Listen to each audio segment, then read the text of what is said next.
Hi, this is Biz Buzz Radio on TV. I'm Catherine Johns, and my guest is Sherry Brewer.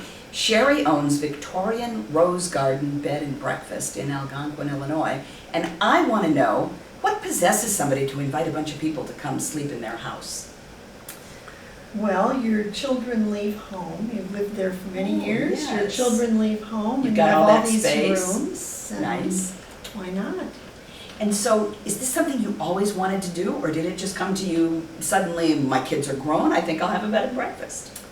I was thinking about it a few years before that, and actually going to bed and breakfast and thinking, well, I could do this.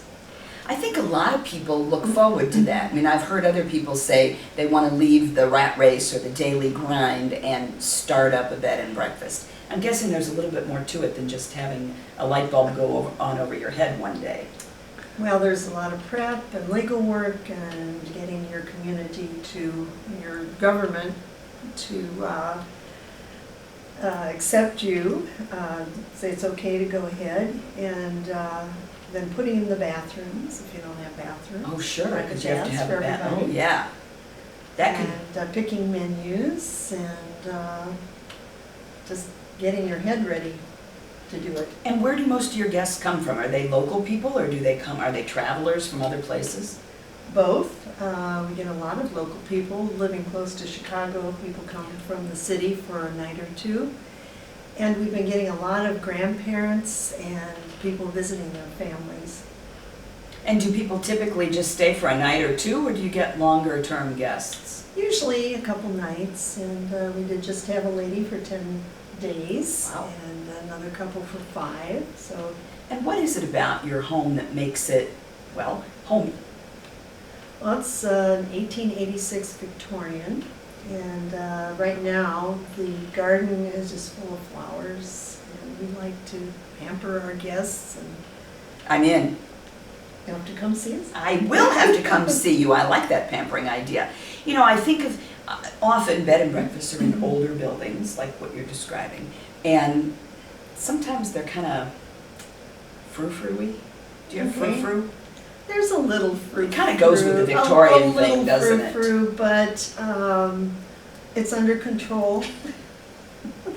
I guess what I'm asking, if I were a guy, which clearly I'm not, but if I were, would I feel comfortable there, or would I feel like I'd wandered into some ladies' lunch kind of thing? Well, fellas sometimes have a perception that they're going to have to talk to people at B&Bs, but that's not always the case. We're very sensitive. You know, if you don't want to talk, you don't have to.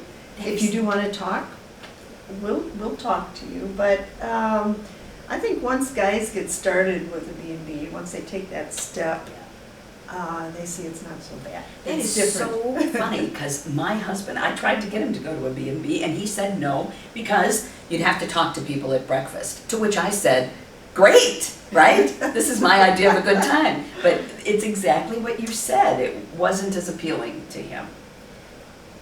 I think we should get him out there to try it out. I would love for you to come. All right, Yes. so men, women, and you say inquire about children. Older children, basically. Okay. I feel that if a couple's coming for an anniversary and they've gotten a babysitter at their house, that it's not really fair to them to have all the activity of children. I love that. So, You are going to be my best friend, Sherry. That is a great idea. Sherry Brewer, my guest, and her business is the Victorian Rose Garden Bed and Breakfast in Algonquin. If we wanted to find you online, where would we do it?